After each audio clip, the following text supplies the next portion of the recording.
Okay, so let's jump right in. I want you to think about this for a second. There is a 2,000-year-old technology out there that we, with all our modern science, still can't really replicate. We're talking about Roman concrete, of course. And today, we're going to break down how a team at MIT may have finally cracked its ancient code. Just look at this. On the left, you've got the Pantheon in Rome. Its incredible concrete dome has survived almost 2,000 years of earthquakes, wars, you name it. And on the right, a modern concrete bridge. Engineers design those with a lifespan of about 50 years. And let's be honest, some start to crumble in just 20. So what is going on here? How is that even possible? And that's really the heart of the paradox, isn't it? We have AI, we have rovers driving around on Mars, yet we somehow can't build a seawall that's as tough as one built by people who didn't even have calculators.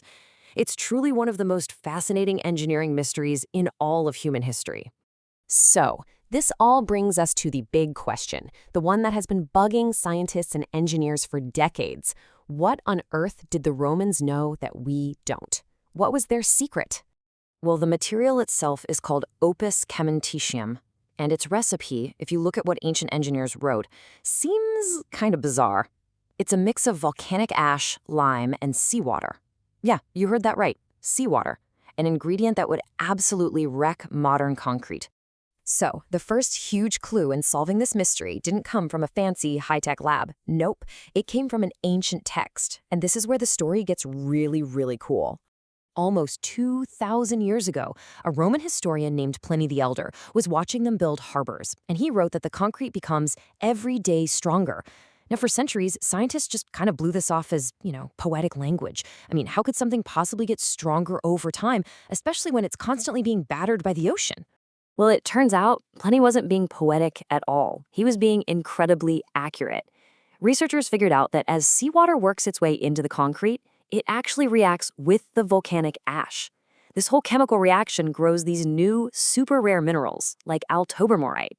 And these minerals form these interlocking crystal plates that fill in any tiny gaps and literally reinforce the whole structure from the inside out.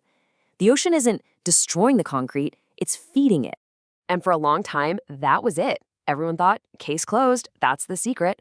But it wasn't the whole story. A huge piece of the puzzle was still missing, and it was hiding in plain sight the entire time. Because a recent breakthrough from MIT revealed something even more remarkable. They found that a feature everyone had dismissed as a sign of bad quality was actually the Romans' greatest trick. You see, for years, whenever scientists looked closely at Roman concrete, they'd find these tiny little white chunks in it. They called them lime clasts, and the consensus was pretty simple. This was just a mistake. It was a sign of sloppy mixing, bad quality control. But that explanation just never sat right with MIT professor Admar Mosik. He kept thinking, wait a minute, the Romans were master engineers. Were they really that careless? Over and over again, for centuries, all across their entire empire? He had a hunch that this so-called mistake was actually there on purpose. And you know what? He was right. His team discovered that these lime clasts are basically little pockets of highly reactive calcium. So when a tiny crack forms and water gets inside, the lime clasts dissolve. This creates this calcium-rich liquid that flows right into the crack, and then it recrystallizes, sealing the damage completely. The concrete literally heals itself. It's like scar tissue forming over a wound. And the results are just staggering. Look at this. Modern self-healing concrete, the best we've got, can usually fix cracks up to about 0.2 millimeters wide.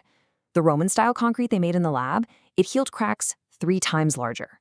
That sloppy mistake was actually a brilliant built-in repair mechanism. So this all leads to the obvious question, right? If we finally figured this out, why aren't all our buildings and bridges made with this self-healing Roman concrete? Well, the answer comes down to 2 totally different ways of thinking. Modern concrete is designed to be inert, stable. It's meant to just sit there and resist its environment. Roman concrete, on the other hand, is designed to be reactive. It evolves, it interacts with its environment. So when modern concrete cracks, that crack just gets bigger. When Roman concrete cracks, it stops itself and heals. But here's the catch, and it is a big one. That incredible process, the one where it gets stronger over time, that can take centuries to reach its full potential. And in our world, let's face it, we can't exactly wait 200 years for a highway to be ready. But we might need to start changing our thinking, because here's the price we pay for our modern approach. The production of what we use today, Portland cement, accounts for a mind-boggling 8% of all global CO2 emissions. To put that in perspective, that's more than the entire aviation industry combined. And on top of that, engineers are now seriously talking about a global concrete crisis. Billions of tons of our infrastructure, our bridges, our dams, our buildings, are getting old and breaking down way faster than we can afford to replace them. Our need for speed has kind of created this ticking time bomb of decay. So this leaves us with a really fascinating thought. For centuries, we've told ourselves the story of progress, right? That newer is always better. But Roman concrete completely challenges that idea. It suggests that maybe, just maybe, the most advanced solution for our future isn't about inventing something brand new, but having the wisdom to rediscover the genius of the past.